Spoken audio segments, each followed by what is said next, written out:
Uhayyikum jami'an bitahiyyatil Islam, tahiyatan mubarakatan min indillah. Assalamualaikum warahmatullahi wabarakatuh. Ila hadrati sayyidina wa habibina wa syafi'ina Muhammadin sallallahu alaihi wasallam, wa ila arwahi abaihi wa ikhwanihi minal anbiya'i wal mursalin. Salawatullahi wassalamuhu alaihi wa alaihim ajma'in, wa ala ali kulli wa sahabati wal qarabati wa tabi'in wa tabi'it tabi'in bi ihsanin ila yaumiddin. Wa ila arwahi walidina wa muallimina wa zawil huquqi alaina ajma'in, wa khususan ila hadrati al-alim al-alamah ar-rabbani maulana wa qudwatuna al-syekh Daud bin Abdullah al-Fatani wa hujjatul Islam al-imamul Ghazali at-Tusi. Syai'un lillahi lahumul Fatihah.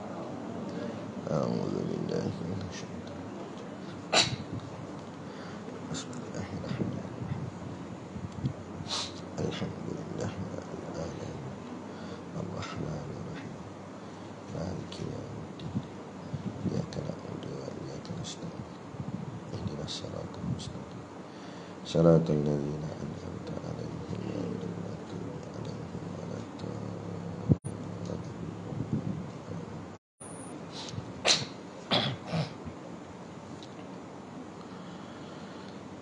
Bismillahirrahmanirrahim. Alhamdulillahi rabbil alamin. Wassalatu wassalamu ala asyrafil anbiya'i wal mursalin, Sayyidina Muhammad wa ala alihi wa sahbihi ajma'in. Subhanaka la ilma lana illa ma 'allamtana, innaka antal alimul hakim. Rabbi shrah li sadri wa yassir li amri wahlul 'uqdatam min lisani yafqahu qawli. Wala hawla wala quwwata illa billahil aliyyil azim. Amma ba'. Qala Allah subhanahu wa ta'ala fil Qur'anil Karim, a'udzu billahi minasy syaithanir rajim. Ya ayyuhalladzina amanu taqullaha wal tanzur nafsum ma qaddamat lighad wattaqullaha innallaha khabirum bima ta'malun. Shadaqallahul azim, yang bermaksud, ya ayyuhalladzina amanu, wahai orang-orang yang beriman, ittaqullah, bertakwalah kepada Allah dengan mengerjakan suruhannya dan meninggalkan larangannya.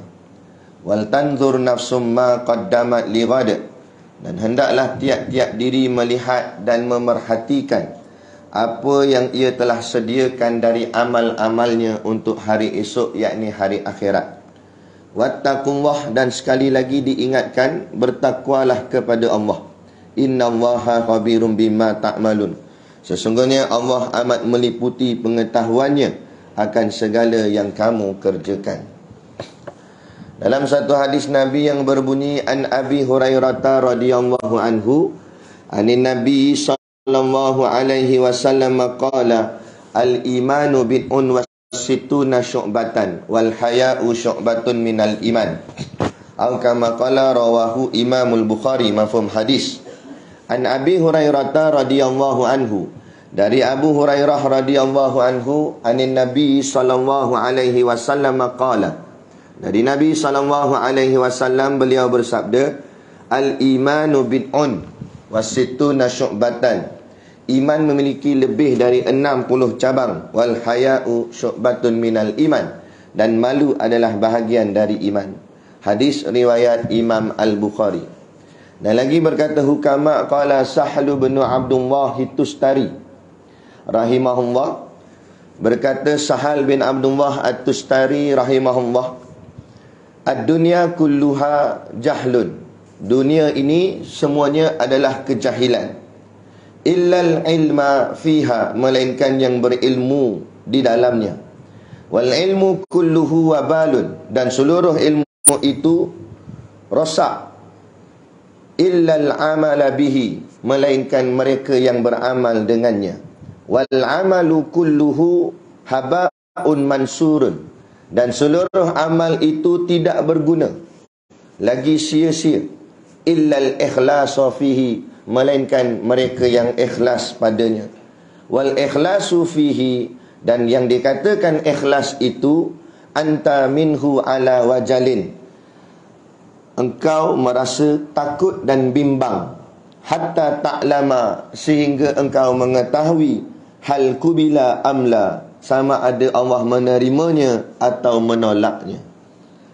Pertama-tama sekali kita merafakkan setinggi-tinggi kesyukuran kehadiratillah subhanahu wa ta'ala, yang dengan limpah dan kurnianya diizin oleh Allah subhanahu wa ta'ala pada kita pada pagi yang mulia ini, untuk sama-sama kita menyambung kuliah pengajian kitab kita, iaitu kitab Minhajul Abidin, yang moga-moga dengan pengajian ini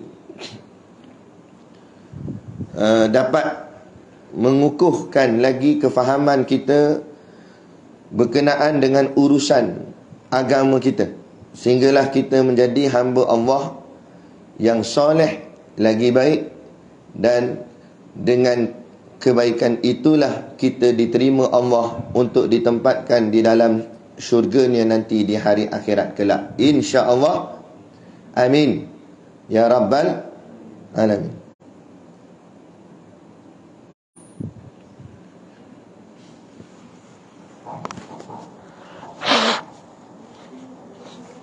Yang saya hormati pengerusi masjid dan seluruh saf kepimpinannya, para imam, para bilal, tuan-tuan syiah yang tak dapat kita nak sebutkan namanya satu persatu, yang amat-amat disanjungi, para asatizah, alim-alim ulama, tuan-tuan guru, ustaz ataupun ustazah yang hadir pada pagi ini, mohonlah ditegur kepada hamba yang fakir dalam bidang ilmu ini, sekiranya apa yang disampaikan dan dikongsikan ada salah dan silapnya. Yang kita kasihi ayah-ayah, ibu-ibu, pemuda-pemudi, muslimin dan muslimat yang dirahmati Allah sekalian, kita sambung di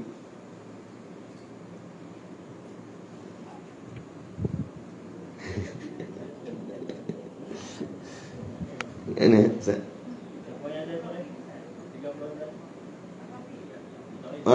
Ar-Rahim. Ar-Rahim. Alhamdulillah. Bismillahirrahmanirrahim. Habis dah? Habis? Okey. Sahih ni. Ada khilaf ke? Tak ada khilaf. Sepakat kan?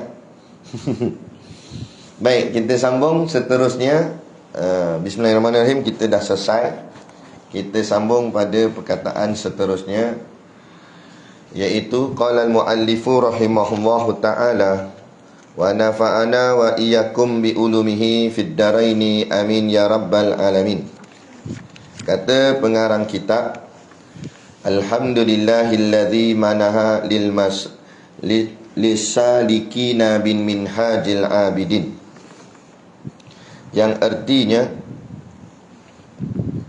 kumulai menterjemahkan kitab ini dengan nama Allah, Tuhan yang amat murah bagi segala hambanya di dalam dunia, lagi amat kasih sayang bagi segala hambanya yang mukminin di dalam negeri akhirat.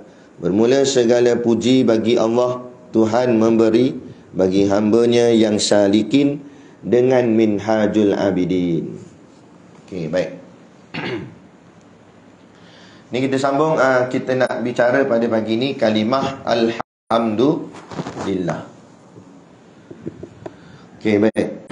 Alhamdulillah ni dia ada berapa dia punya perkataan kat dalam tu. Saja nak tengoklah. Walaupun saya belum cerita lagi, tapi mana tahu ada yang tahu ke. Alhamdulillah ada berapa perkataan di dalam dia?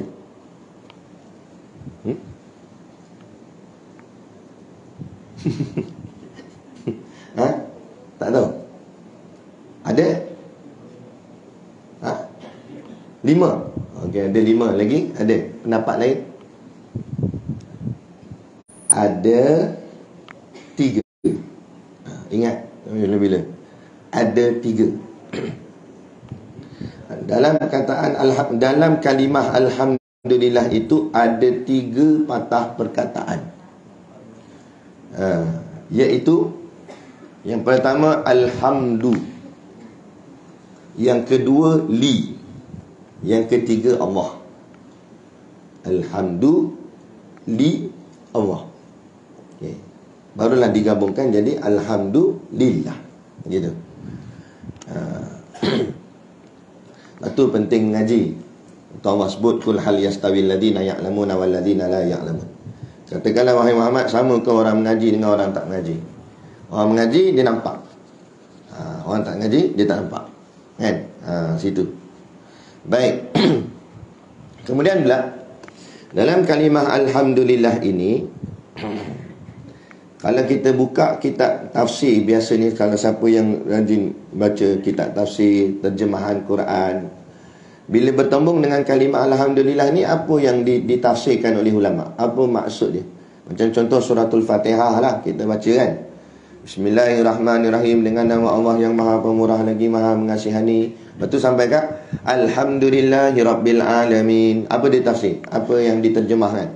Segala puji tertentu bagi Allah, Tuhan yang memelihara dan mentadbirkan sekalian alam. Tapi yang saya nak ambil ni alhamdulillah sahaja. Jadi alhamdulillah ni diterjemahkan atau ditafsirkan oleh ulama dengan segala puji tertentu bagi Allah. Okey, segala, ada berapa patah kata tu? Segala puji tertentu bagi Allah, ada 5. Nanti kita akan ungkaikan pada pagi ni macam mana ulama boleh dapat 5 patah kataan ni. Dia bukan nak bagi sedap bunyi je, tapi dia ambil daripada mana 5 patah ni. Okey, insya-Allah. Baik, pergi ke alhamdulillah tadi saya cakap pecah 3 kan. Dia punya patah katanya ada 3. Alhamdulillah Allah. Kita ambil satu-satu dulu. Alhamdu dulu. Alhamdu ni juga berasal daripada perkataan hamdun. Ha mim dal. Hamdun. Hamdun tu makna apa? Maknanya puji. Beza hamdun dengan alhamdu. Satu ada alif lam, alhamdu ada alif lam. Kalau dia whiteboard saya boleh ni. Ada whiteboard ke? Tak ada? Ada? Tulis lagi nampak jelas sikit.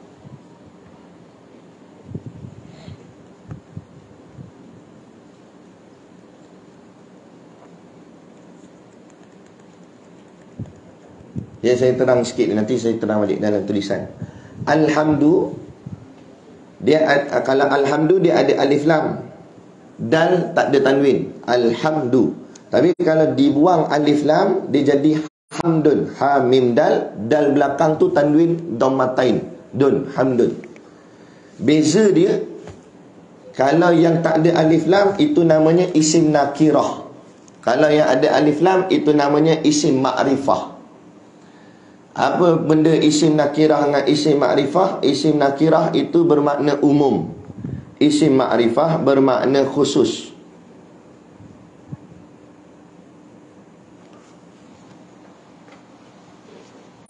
Okey. Belum.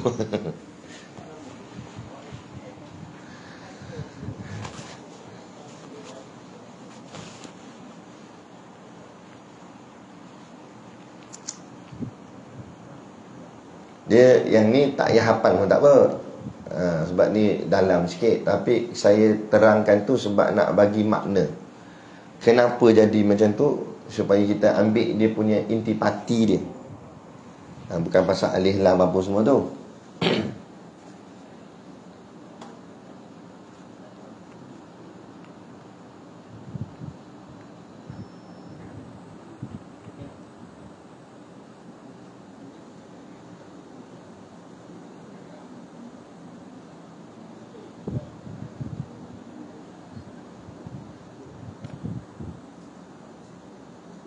Ada? Terima kasih. Oh, madam dia tisu. Okey. Baik. Kataan Alhamdulillah.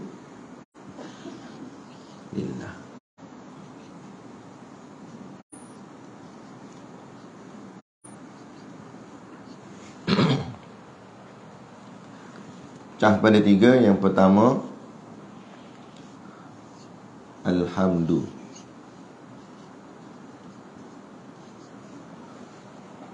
Kat sini li Allah. Okay. Kita pergi Alhamdulillah dulu. Alhamdulillah juga Hamdun.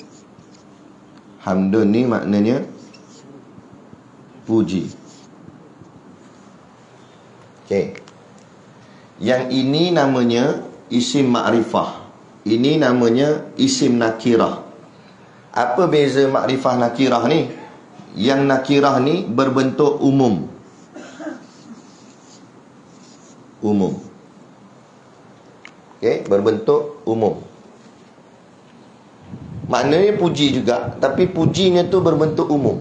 Bila maksud pujinya berbentuk umum, puji tu boleh jatuh atas siapa-siapa. Pujilah siapa-siapa pun umum. Nak puji rumah ke, puji masjid ke, puji kucing ke, puji kereta ke, pujilah apa pun, berbentuk umum, hamdun. Tapi bila dia diletakkan alif lam padanya, dia jadi isim ma'rifah. Nama pun ma'rifah. Ma'rifah ni maknanya kenal. Jadi bila diletakkan alif lam, maka puji tu, dia makna puji juga, tapi puji tu tak jadi umum dah. Puji tu jadi khusus. Khusus. Puji tu jadi khusus. Dikhususkan kepada siapa yang dikatakan puji tadi tu. Contoh lain, kalau nak bagi faham lagi, contoh macam perkataan masjidun. Masjidun ni makrifah ke nakirah? Nakirah, sebab tidak ada alif, tak ada alif lam. Jadi makna masjid tu masjid umum. Masjid umum maksud mana-mana masjid. Tak kira mana-mana masjid. Masjid Haram ke, Masjid Nabawi ke, Masjid Shah Alam ke, Masjid Ipoh ke, masjid, mana-mana masjid, berbentuk umum. Tapi bila ditambah alif lam padanya, maka tanwin kena buang. Jadilah namanya Al-Masjidu. Bila Al-Masjidu, maknanya isim apa? Makrifah. Jadi bila isim makrifah, masjid tu dia tak jadi umum dah. Dia jadi masjid itu. Masjid yang dimaksudkan, masjid yang dikhususkan, masjid yang dikatakan. Betul. Ni faham? Maknanya bukan masjid lain, masjid tu. Masjid yang dia sebut tu. Apa yang masjid mana yang dia nak maksudkan? Tu maksud al di situ. Contoh lain lagi.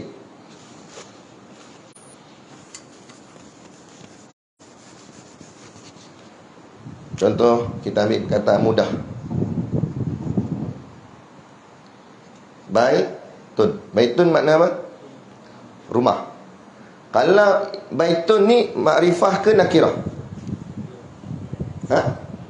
Nakirah, berbentuk umum. Maknanya mana-mana rumah. Rumah siapa-siapa, tak tahu, ikut mana-mana rumah, berbentuk umum. Tapi kalau saya pergi tambah alif lam depan dia, dia jadi bukan al-bait. Al-bait yang kita makan ayam dekat Mekah tu. Al-baitu. Al-bait lah kalau diwakafkan belakang. Dengan al-bait. Al-bait itu ayam tu. Ni al-bait. Al-bait maknanya rumah itu. Rumah yang dikhususkan, rumah yang dimaksudkan. Boleh. Jadi apa kaitan kita mengaji ni? Balik kepada kita punya kalimah ni. Jadi kalau hamdun, puji siapa-siapa. Tapi bila alhamdu, maknanya puji itu dikhususkan. Sebab tu ada ulama mentafsirkan pada ayat suratul Fatihah ni, Bila sebut Alhamdulillah, dia kata segala puji hanya untuk Allah. Maknanya tak ada yang lain, hanya untuk Allah, khusus untuk Allah, khas. Tu maksud al tu. Sebab tu dalam terjemahan dia akan kata apa? Segala puji tertentu. Tertentu tu maksud khusus. Dia faham? Jadi ulama terjemah ambil perkataan puji daripada perkataan hamdun ni. Kemudian dia terjemah tertentu tu ambil mana? Tertentu tu dia ambil daripada makrifahnya, alif lam tu. Itu maksud puji tertentu. Kemudian li kat sini. Li ni makna apa? Maknanya bagi ataupun untuk. Bagi atau untuk. Okey. Itu maksud gitu je lah. Lepas tu Allah. Jadi maknanya puji tertentu bagi Allah. Kemudian pula, kenapa dia jadi baris bawah sini? Sepatutnya Allah ni baris depan. Allahu, kan? Habis kenapa jadi Allahi?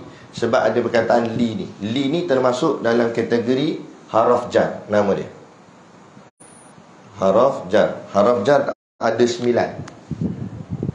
Jadi fungsi haraf jar membaris bawahkan isim selepasnya. Bila ada haraf jar, sebelah dia mesti isim wajib yang pertama, yang kedua mesti baris bawah. Jadi asalnya Allahu bertukar jadi Allahi. Maka terjadilah Alhamdulillahi. Boleh? Benda apa lah ustaz ni pagi-pagi dia kata. Okey. Sebab nak maksudkan macam mana ulama mendapatkan terjemahan tu, tafsiran tu, bila disebut Alhamdulillah, puji tertentu bagi Allah. Okey, puji ambil mana? Perkataan hamdu tu. Tertentu ambil mana?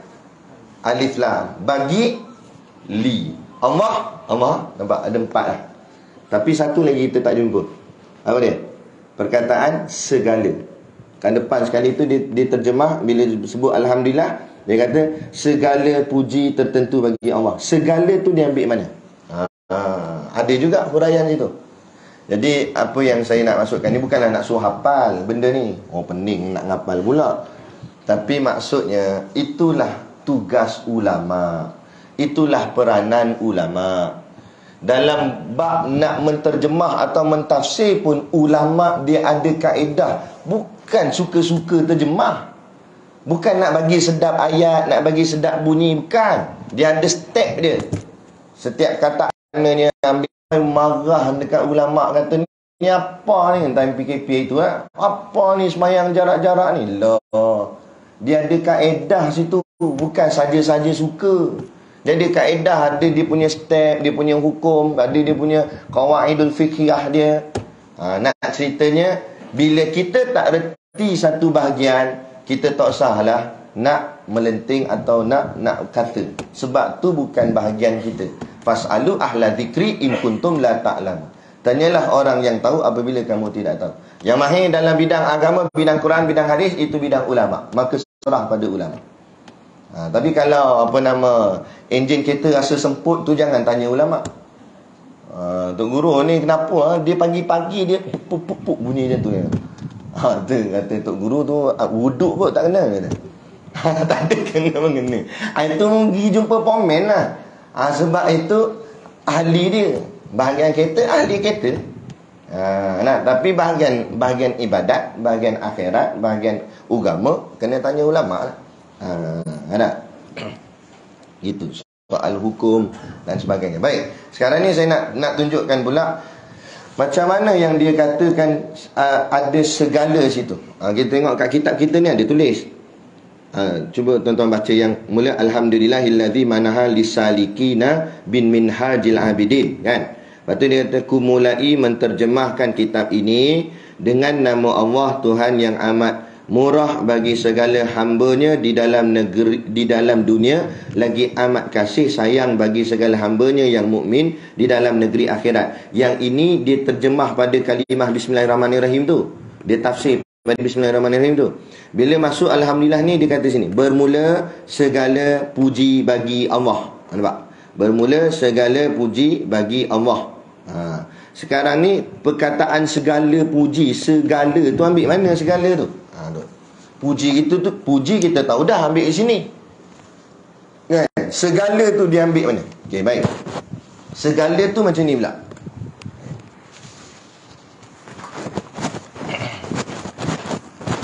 Apa makna segala tu?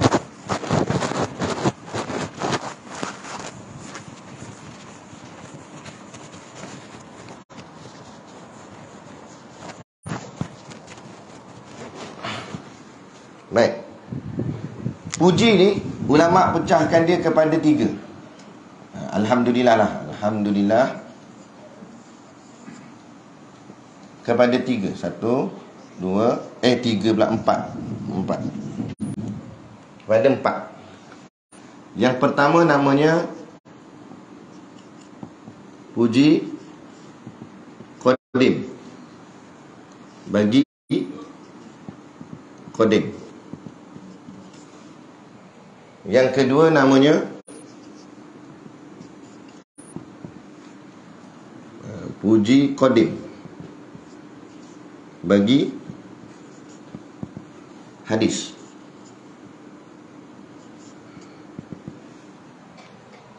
Yang ketiga terbalikkan, puji hadis bagi qadim. Yang keempat puji hadis bagi hadis.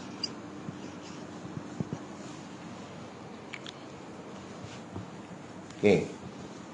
Yang pertama puji qadim bagi qadim, yang kedua puji qadim bagi hadis, yang ketiga puji hadis bagi qadim, terbalikkan aja. Yang keempat puji hadis bagi hadis. Sekarang menjadi persoalan pula, apa tu qadim, apa tu hadis? Qadim tu dia, hadis tu dia. Qadim dengan hadis.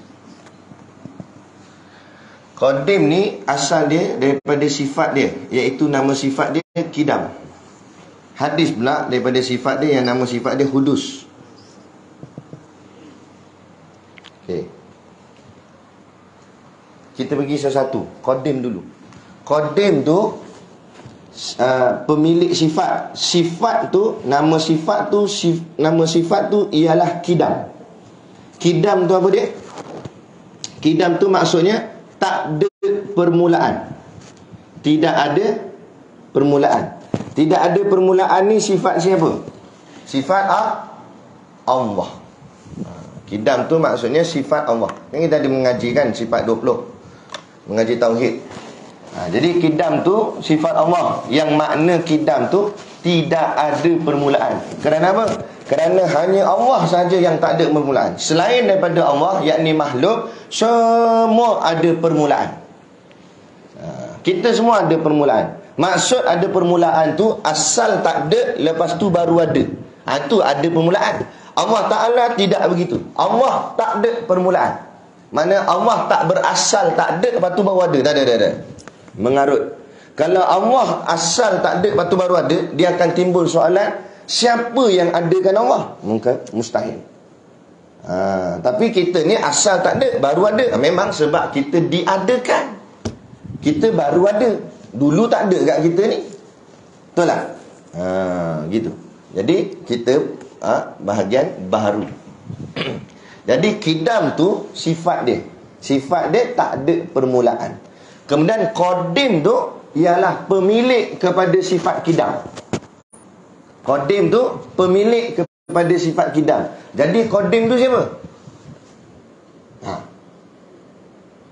Tadi angguk-angguk dah tengok. Jadi qadim tu siapa? Allah dah. Jangan takut-takut. Kan? Tak apa, salah tak apa. Dia macam orang ambil lesen mandu lah. Langgar tiang pun tak apa dalam tu. DPJ tak sama lah. Kan? Sebab tengah belajar. Tapi kalau dah kat luar langgar tiang, siap. Gitu juga kita tayang ngaji silap tak apa, guru akan tolong betul. Tapi kalau kat luar kita silap, malaikat catat terus. Saman terus kan. Gitu. Jadi tak apa, ni kita belajar. Jadi qadim tu ialah Allah yang bersifat dengan sifat qidam, yakni tak ada permulaan. Okey, selesai. Buh situ. Lepas tu bahagian bawah tu pula, hadis. Hadis ni sifatnya, pemilik kepada sifat hadis dinamakan Qudus. Kan? Qudus. Qudus tu apa nama, hadis tu pemilik sifat, Qudus tu sifatnya. Qudus tu maksudnya baharu. Baharu tu maknanya berubah-ubah. Itu maksudnya.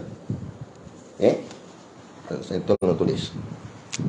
Qudus ni maknanya baharu. Bahasa lama ni. Saya ikut step dalam kitab-kitab lama. Baharu tu pula maknanya berubah-ubah.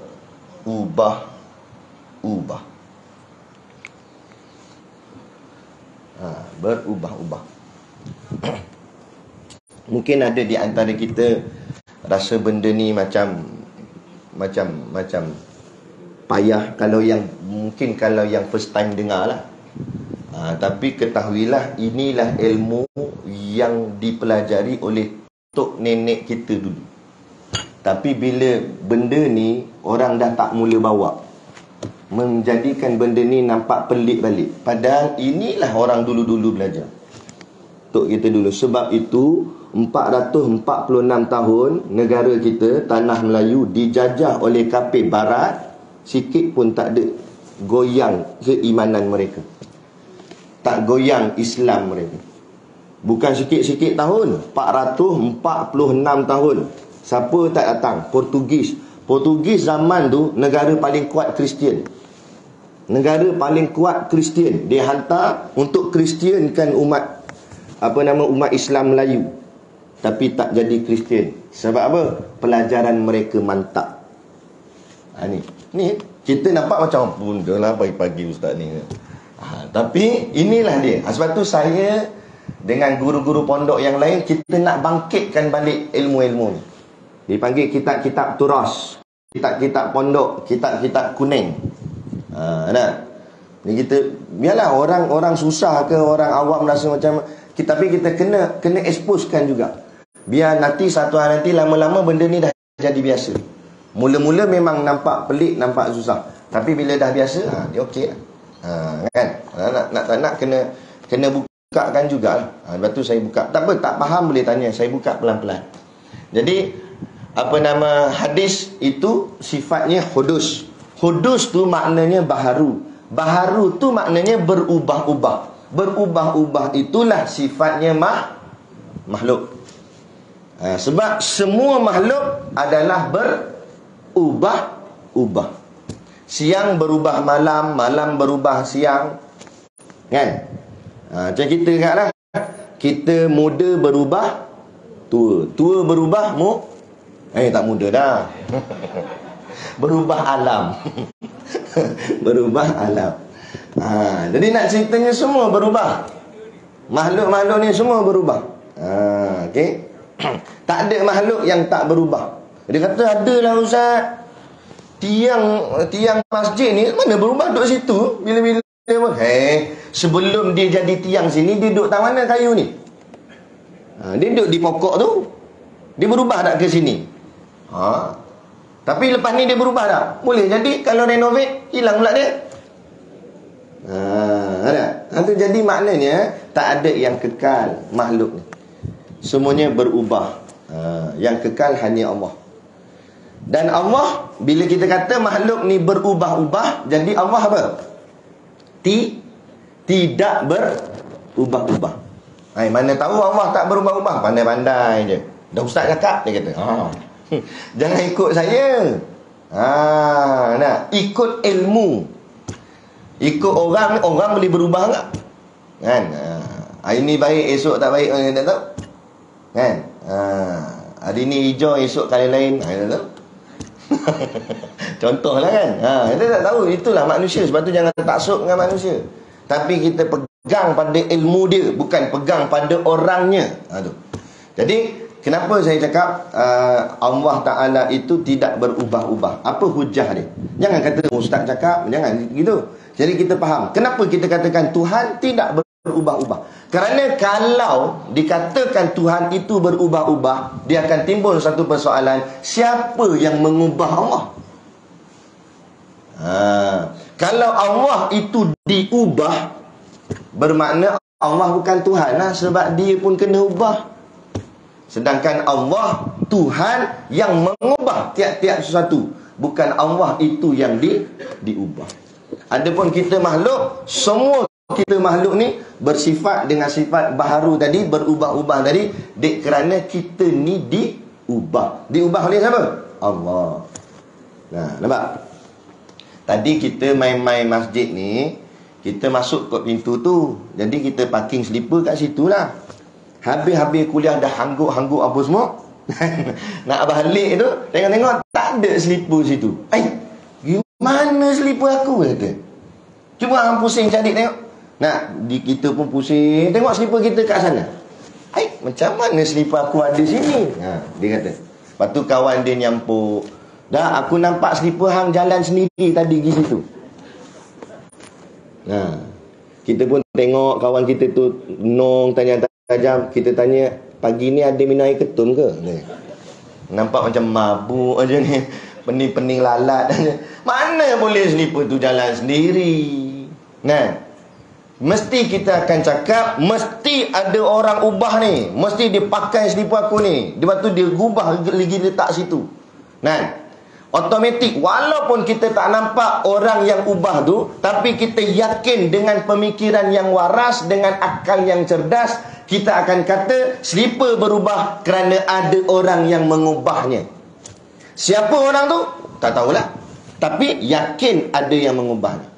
Begitu jugalah kita lihat alam ini berubah siang dan malamnya. Maka kewarasan akal akan berkata, ada yang mengubah alam ini. Maka Allah utuslah baginda Nabi Muhammad SAW. Maka Nabi menyampaikan pada umat, yang kamu lihat menguruskan alam ni, mengubah alam ni, itulah nama Tuhanmu, namanya Allah. Itulah dia. Kan? Barulah kita jadi orang yang beriman. Dia gitu. Sebab tu Allah selalu sebut di dalam Al-Quran, afala ta'qilun, tidakkah kamu mahu berfikir? Fikirlah. Yang ni juga hujah yang kita boleh pakai untuk selamatkan mereka-mereka, kawan-kawan kita yang belum mendapat hidayah Islam. Kan? Cina, Buddha, kan? Kristian ke, India, Hindu ke, kan? Kita terang kat dia. Betul ke itu Tuhan kamu? Duduk saja, tak bergerak. Kalau ini you kata Tuhan, dia pun kecil aja. Tiba-tiba dia boleh buat ini alam punya besar. Boleh terima ngakal.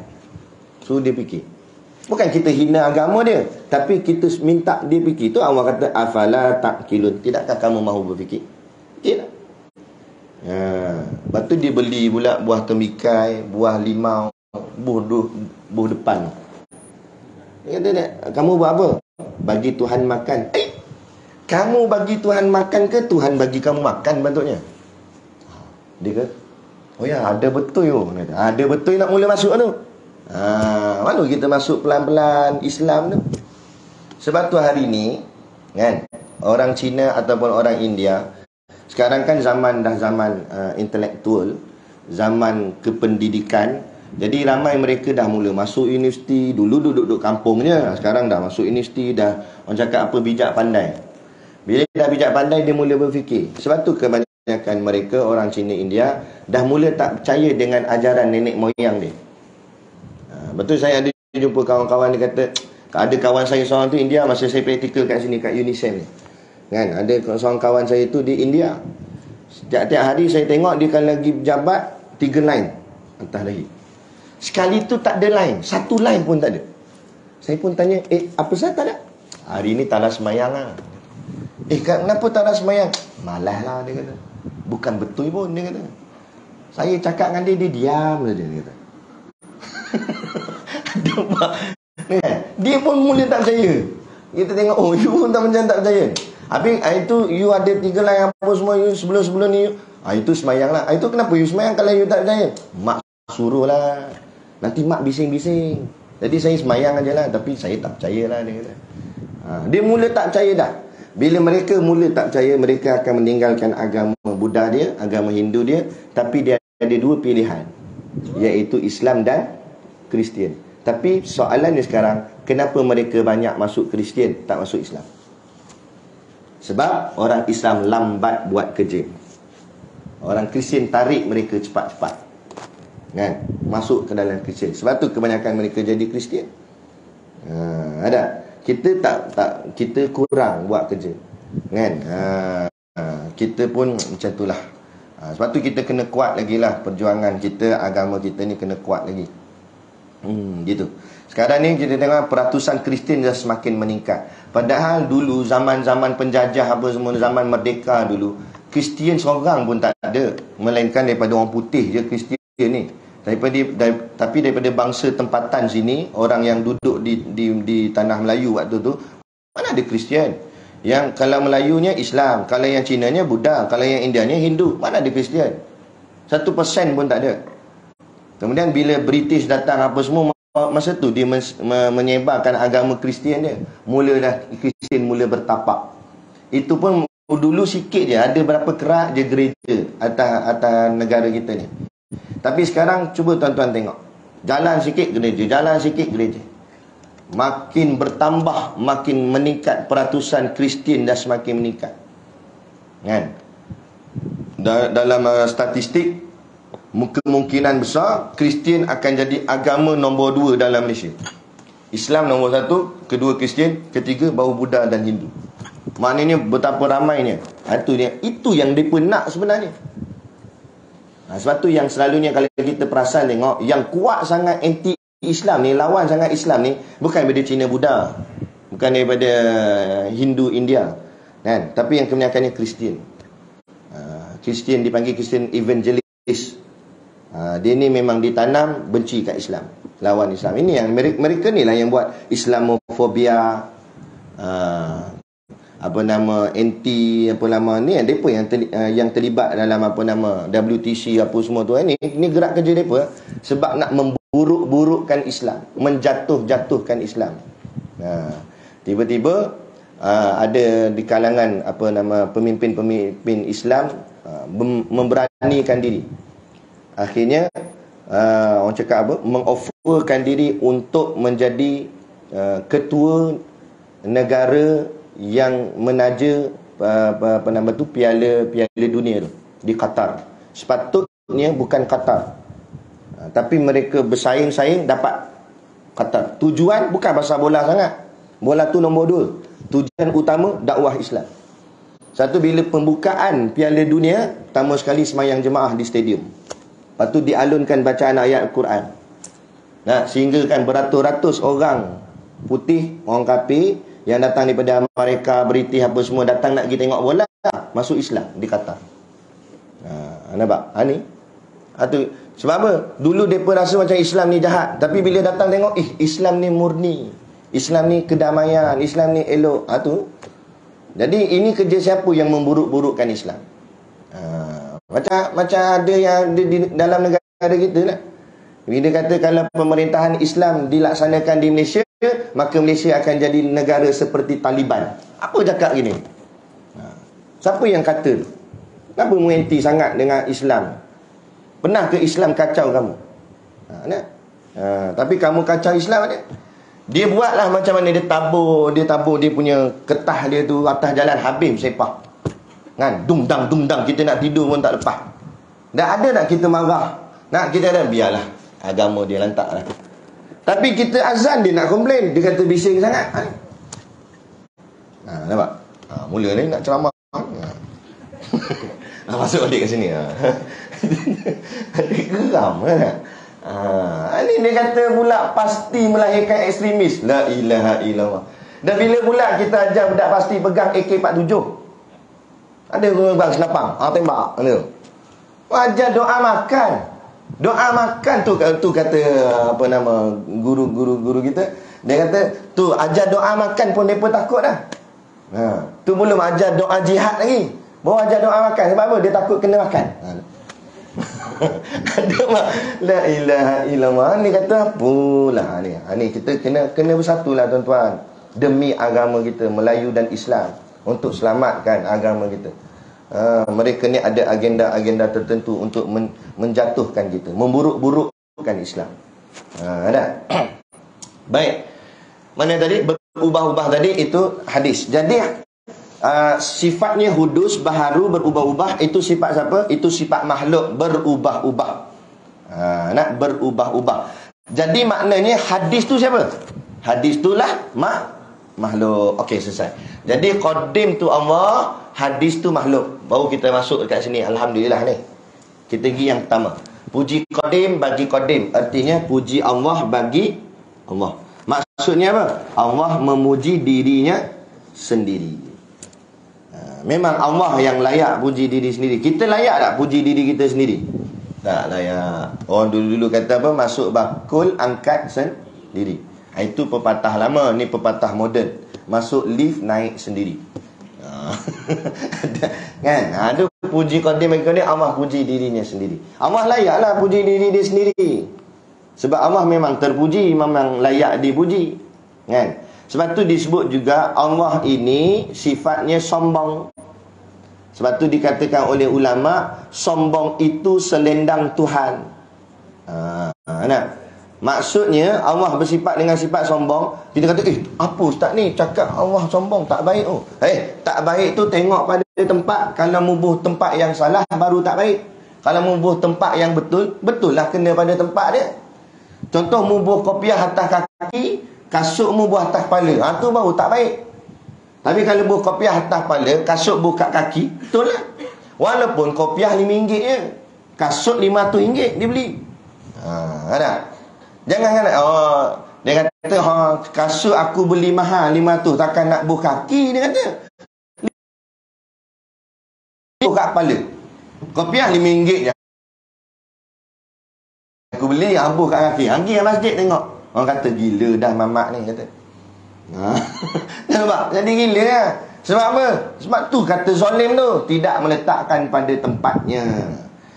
Tak kira bukan masalah harga, tapi sebab apa? Sebab apa makna sombong? Makna sombong tidak ada siapa boleh lawan dia. Itulah sombong.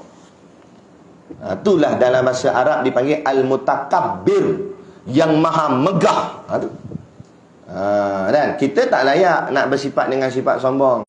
Sebab kalau kita nak sombong dengan ilmu kita, ada orang lagi berilmu dari kita. Kan? Kalau contohlah hebat-hebat sangatlah dia ni, hafal Quran. Quran pun hafal, hadis pun hafal. Rasa hebat dah. Tak cukup hebat lagi. Mu baru hafal Quran, mu baru hafal hadis. Nabi Muhammad bukan setakat hafal, Quran turun kat dia. Apa dia kata itulah hadis. Mu hafal saja, ni dia kata tu jadi hadis. Mana hebat lagi lah. Kan? Sebab tu jangan sangka bila kita berilmu dah, macam kita ni ilmu sangat dah, orang tak boleh potong kita dah. Kan? Kita berkuasa macam kita kuasa, ada lagi berkuasa daripada kita. Kan? Mu hebat macam mana pun, PM ke 10 ke 11 ke, mu agung ke, mu sultan ke, datang malaikat maut macam boleh lawan? Boleh kata cok tunggulah saya bau. Nak minta ubah kereta Azia 8934. Ada pengumuman macam dekat shopping mall. Kereta Azia 8934. 8934. Nak repair. Dia orang nak repair, buat kerja sikit, jadi minta alih kereta. Alih kereta je, jangan balik. Gurau. Baik. Gitu. Mana tadi? Puji qadim bagi qadim tadi. Allah memuji dirinya sendiri. Jadi Allah layaklah, sebab Allah sekali-kali ni hebat. Allah nak sombong dengan kekuasaan dia. Memang siapa boleh lawan kekuasaan Allah, kerajaan Allah? Kita nak sombong dengan kerajaan kita, kuasa kita.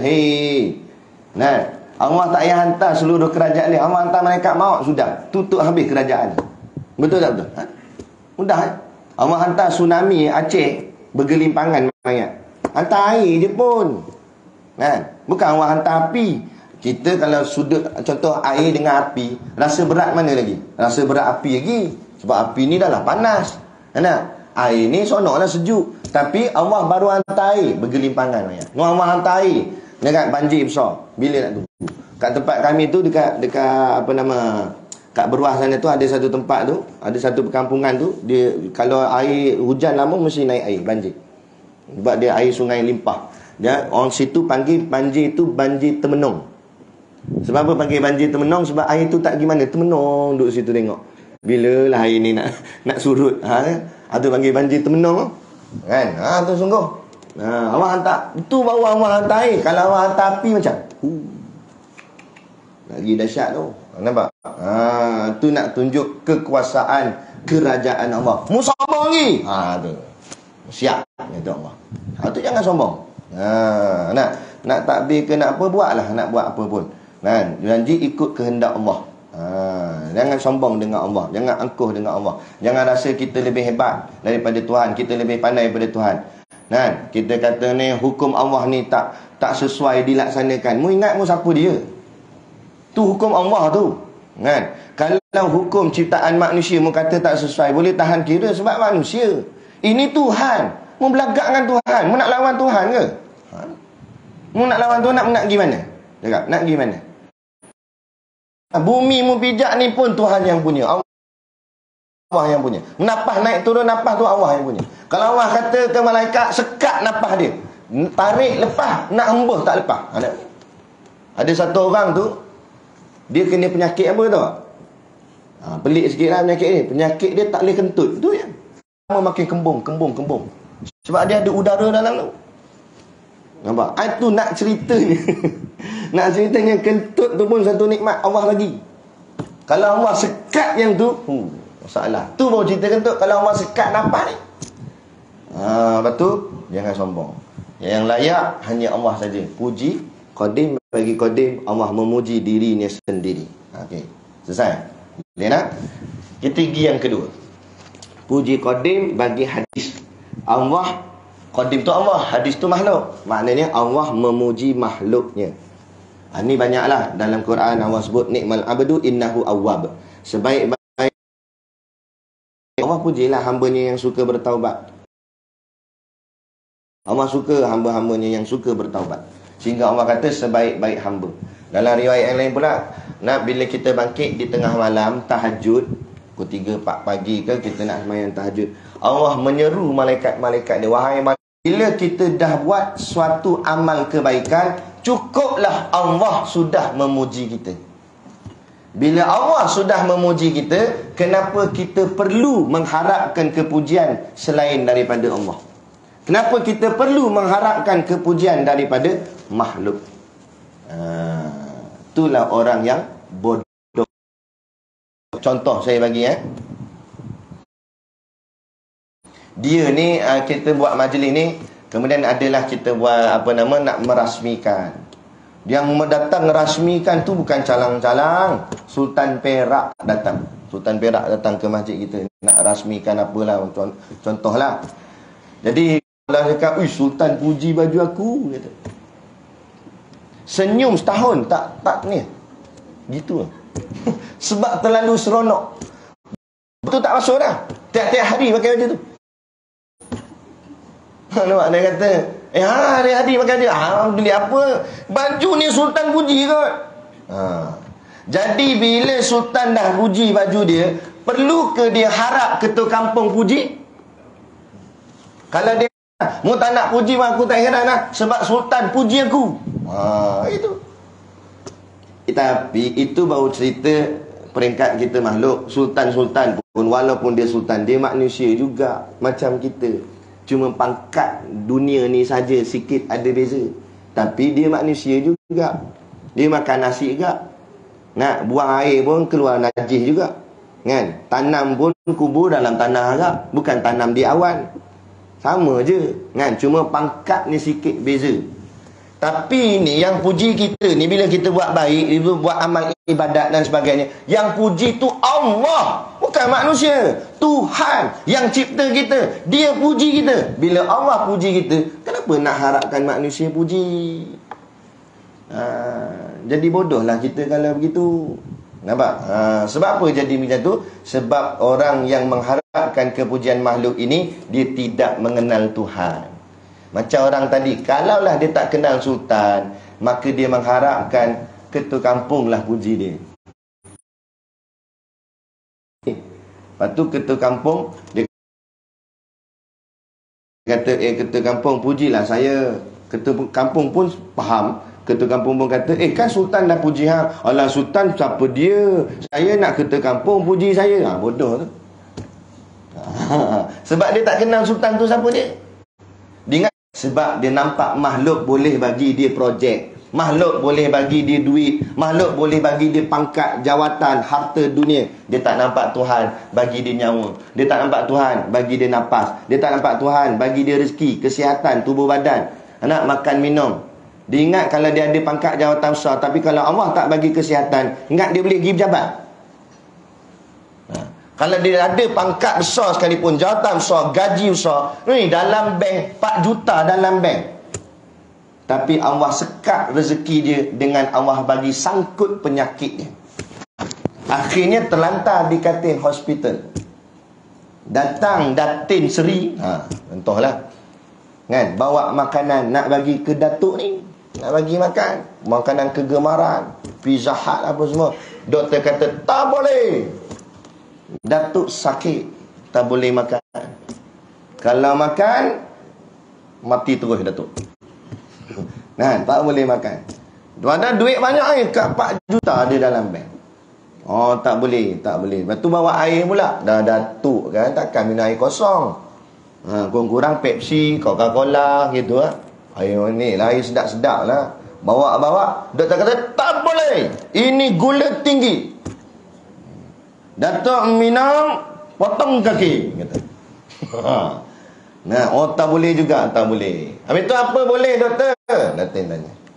Air kosong. Nah, itu pun bukan minum kok mulut, minum kok lengan. Masuk wire. Dan minum kok lengan nak rasa nikmat apa?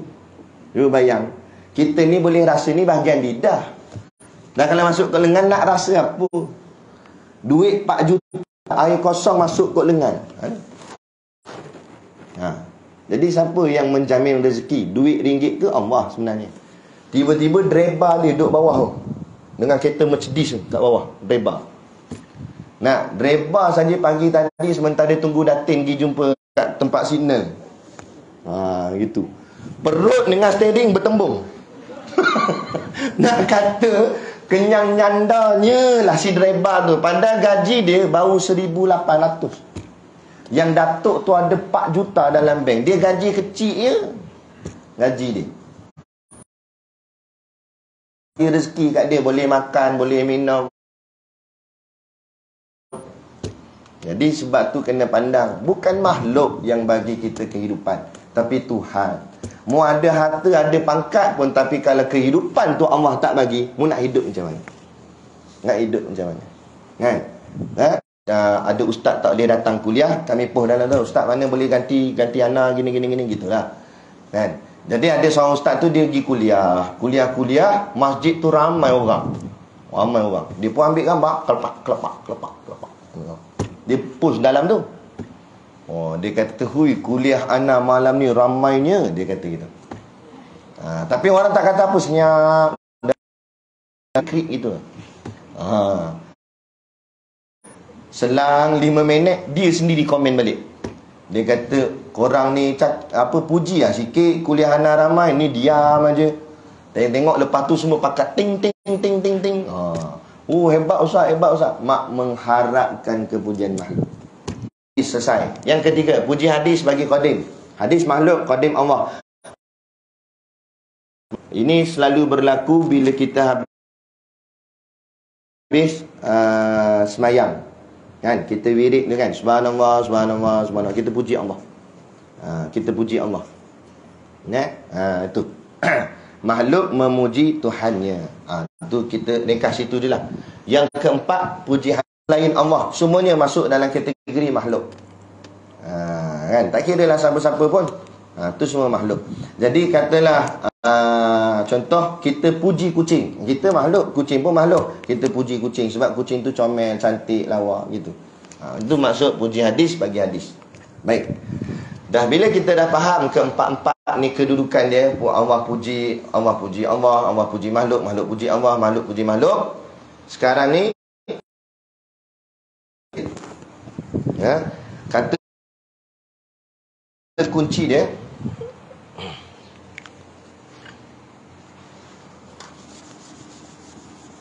kata kunci dia iaitu puji ini datang daripada Allah dan akan kembali kepada Allah. Bahagian alhamdulillah ni, adakah dia teli, adakah dia selari ataupun tidak? Sekarang kita tengok yang pertama, puji qadim bagi qadim, maknanya Allah puji Allah. Jadi puji tu datang daripada Allah dan kembali kepada Allah. Puji tu datang daripada Allah dan kembali kepada Allah. Yang ni nombor satu, Allah puji Allah. Jadi puji tu datang daripada Allah dan balik kepada Allah. Okey, masih lagi kena dengan kata kunci kita tadi. Yang kedua, puji qadim bagi hadis. Sekarang ni Allah yang puji, bermula daripada Allah puji, tapi puji tu terhenti ke makhluk. Hadis kan makhluk. Jadi puji pada Allah, adakah sungguh berlaku percanggahan? Tidak sebenarnya. Jadi kita tengok. Tadi saya kata puji qadim bagi hadis ni, Allah puji makhluk ni. Saya sebutkan apa tadi contoh saya buat. Makhluk tadi bangkit semayang tahajud, Allah pun panggil malaikat semua, Allah puji makhluk tu. Makhluk semua dia pun buh kat tengah. Lepas tu dia pun cekak pinggang, dia kata, ish, cantiknya labu sayur ni. Siapalah buat, dia kata. Kawan dia pun datang, kawan dia tanya, siapa buat? Aku. Jadi dengan dia puji labu sayur, bermakna dia puji siapa? Dia puji diri dia sendiri, sebab yang buat labu sayur tu dia. Gitu juga Allah puji makhluk tu. Hebatnya makhluk ni, nak alimnya dia, waraknya dia, solehnya dia, bangkit tengah malam tahajud. Siapa yang buat makhluk tu jadi macam tu? Jadi alim, jadi warak, jadi soleh? Kalau bukan Allah. Maka Allah puji makhluk tu, sebenarnya puji tu balik kepada Allah, bukan makhluk tu pun. Kita boleh datang masjid ni, solat jemaah, dengar kuliah. Siapa yang gerakkan hati kita, gerakkan langkah kaki kita untuk sampai ke masjid? Kalau bukan Allah. Nah, kalau Allah tak izin, tak sampai kita sini. Kalau Allah tak izin ni, pagi-pagi ni baik, pagi ni macam-macam aktiviti boleh buat. Tapi kita tinggalkan aktiviti tu, datang duduk di sini. Sebab apa? Sebab Allah yang gerakkan. Kalau Allah tak gerak, kita duduk kat warung kopi, aku makan kau, kau makan aku. Main dam haji. Betul tak? Orang perempuan pula siram pokok bunga, lepas tu sambil bergosip. Jahan tak tahu cerita terbaru. Kan? Tapi Allah tak letak kita di situ. Allah gerakkan nanti kita berada di sini. Sebab Allah pilih kita. Walaupun zahirnya nampak kita yang datang sini, tapi hakikatnya Allah yang gerakkan kita ke sini. Syukurlah pada Allah. Sebab dalam ramai-ramai Allah pilih kita. Pilih kita. Gitu. Jadi ini puji qadim bagi hadis. Allah puji makhluk. Sebenarnya balik pada Allah juga. Yang ketiga, puji hadis bagi qadim. Puji itu datang daripada makhluk. Hadis. Tadi kan kita berzikir tu, makhluk yang puji dulu, kemudian puji tu balik kepada Allah. Walaupun yang puji tu makhluk, kita habis semayang subhanallah, subhanallah, subhanallah. Yang sebut tu kita, betul. Tapi soalan dia, siapa yang menggerakkan mulut kita? Allah. Jadi maknanya Allah jugalah yang datang puji tu lalu kat kita untuk digerakkan mulut kita untuk puji Allah. Kalau Allah tak gerakkan, dia tak ada. Sebab itulah nasihat saya, kalau tak ada urusan-urusan yang penting, yang mustahak, tak tu hantar motor. Kalau jenis macam tu, kalau ada urusan penting lain lah. Ni tak duduk saja balik rumah nak tengok wrestling je pun je. Kan? Dia balik kelang kabut nak cepat-cepat. Takut-takut Zahir nampak dia malas nak zikir, tapi hakikat Allah tak izin mulut dia sebut nama Allah. Allah tak suka. Allah benci pada mulut dia. Kita takut yang itu. Nah, sebab tu latih-latihkanlah diri untuk duduk bersama imam sampai habis, sampai doa, kan? Moga-moga menjadi amalan harian mulut kita. Kalau tak banyak pun ada bahagian. Ini sampai tak ada apa amalan, nanti nak balik nak bawa apa, kan? Gitu. Jadi itu sebenarnya yang boleh kita sebut nama Allah, zikir sebut nama Allah, sebab Allah yang gerakkan mulut kita sebenarnya. Itu maksud. Nak kena urai tak? Urailah ya. Alang-alang ya. Baik, 1, 2, 3. Yang keempat ni puji hadis bagi hadis. Maknanya makhluk puji makhluk. Contohnya saya puji kucing. Soalan dia mudah. Siapa yang gerakkan mulut kita untuk puji kucing tu? Allah. Lepas tu kita puji kucing tu sebab apa? Sebab kucing tu comel, cantik, lawa bulu dia. Siapa yang cantikkan kucing tu? Siapa yang comelkan kucing tu? Allah juga. Jadi hakikat sebenar puji tetap. Mana perkataan segala tu? Ni dia. Jadi semua sekali, empat-empat ni, tak kira lah puji tu lalu kok makhluk lalu, segala puji hanya untuk Allah. Dah bahagian kita tompang tempat lalu saja. Kita tak layak dipuji, tapi tempat lalu saja.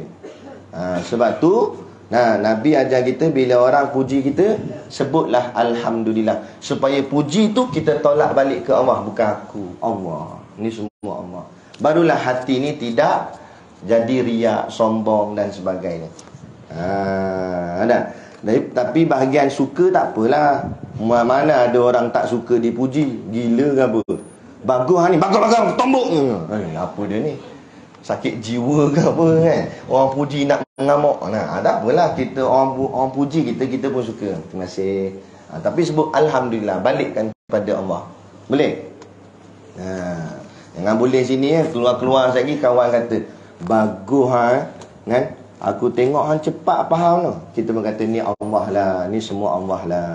Cakap kok mulut, dalam hati bohong kenai aku siapa dia. Itu tak jadi juga. Kita nak luar dan dalam. Luar pun kita kata Allah lah, dalam hati pun kita tolak Allah lah, bukan aku. Aku tak ada apa pun. Jadi sebab tu kata ulama, kadar gembira bila dipuji boleh diterima, tapi janganlah lama-lama. Orang kata terror lah, bagus, pandai lah, terima kasih. Senyum tangtu je lah. Jangan sampai setahun senyum. Awak ni dah orang tahulah, orang kata aku bagus. Sampai setahun tak habis lagi. Kau mana ni? Kan? Masa tu je lah gembira sikit, sudahlah.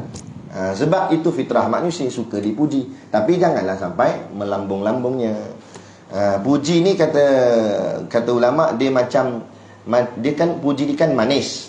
Dia macam gula yang manis juga. Sikit-sikit sedap tapi kalau banyak, apa jadi? Kencing manis. Makna bahaya, mudarat. Begitu juga puji. Sikit-sikit tak apalah, tapi sampai melambung-lambung puji, kena penyakit hati lah dia. Tu yang terlampau taksub dengan ahli politik, terlampau taksub dengan tokoh seseorang. Pujilah melambung. Tak ada kepimpinan, melainkan dia ni yang pimpin terhebat. Tengok kawan tu gini, ngengkang jalan.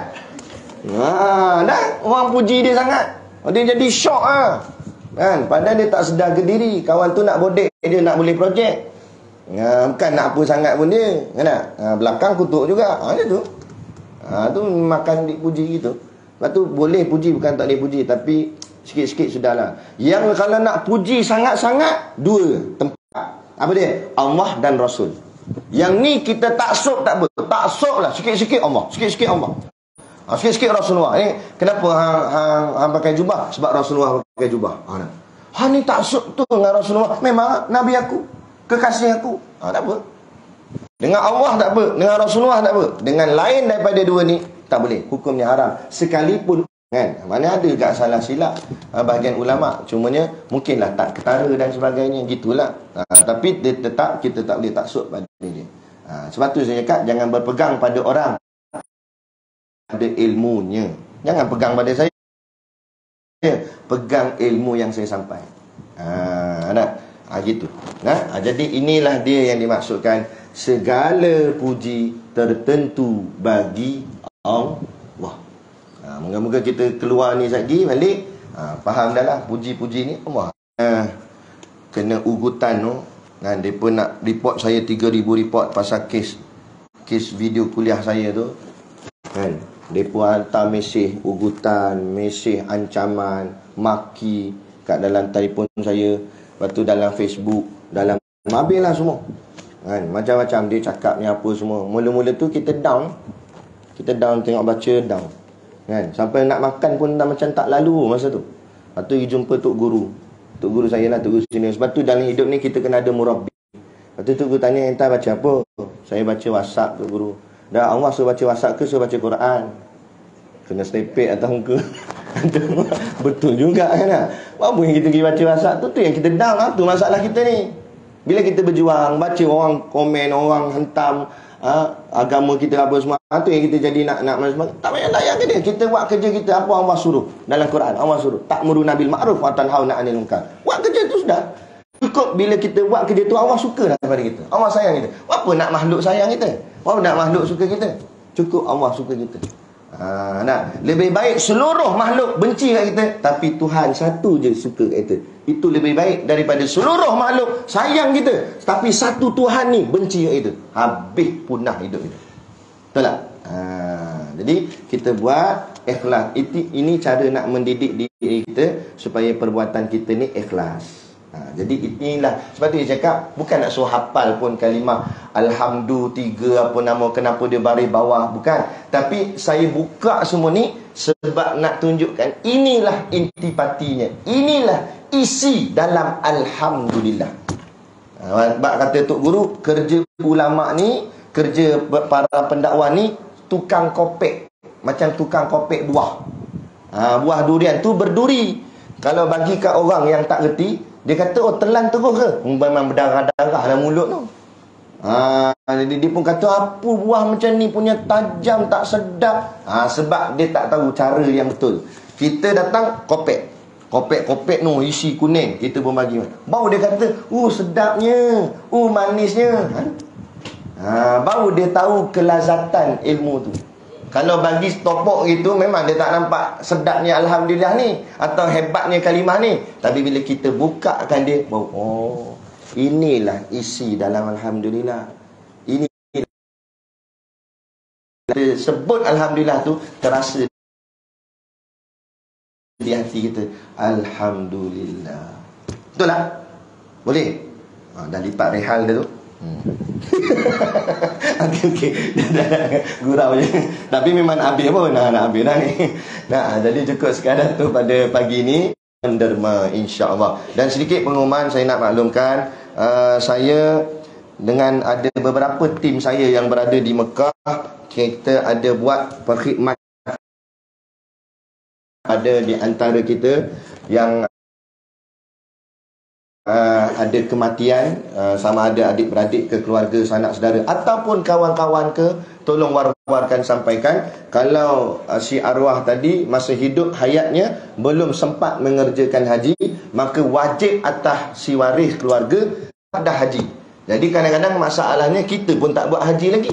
Jadi macam mana kita nak buat badalnya? Maka sebab tu ada istilah upah. Tu panggil upah haji tadi tu. Kita upah orang lain untuk buatkan haji untuk arwah yang meninggalkan kita tu. Jadi kita upahkan dia. Dan juga kalau orang yang sakit tak ada harapan sembuh pun, kata ulama, wajib atas dia melaksanakan badal haji. Penyakit harapan sembuh lah, tak ada harapan sembuh ni, doktor lah bagi tahu, kata dia ni tak ada dah ni, tak ada can dah. Jadi yang tu dah boleh dah nak prepare untuk buat badal haji. Gitu. Jadi kos kami ni, kami letakkan 3,500 kos badal haji tu. Kenapa kadang ada orang tanya kenapa mahal sangat Ustaz? Bukan macam jalan kita pergi Taif tu kan, beli buah, bukan macam tu. Tapi jalan dia penat, letih kan. Sebab apa, nak kena mabit, kena apa macam-macam lah, nak lontar jamrah kan. Jadi kerjanya, bila kerjanya susah dan renyah, letih, kita kena bagilah setimpal upahnya pada mereka. Dan mereka ni pun bukan orang lain, kebanyakannya itu adalah student-student daripada Malaysia juga, anak-anak orang kita juga yang pergi mengaji sana. Jadi kurang-kurangnya adalah duit poket untuk mereka buat makan minum kat sana. Jadi sambil-sambil kita menyelesaikan masalah ibadah rukun Islam yang kelima, sambil-sambil itu kita dapat buat juga amal jariah, bagi upah kat mereka. Moga-moga mereka buat makan minum sambil belajar agama kat sana, kita dapat pahalanya sama.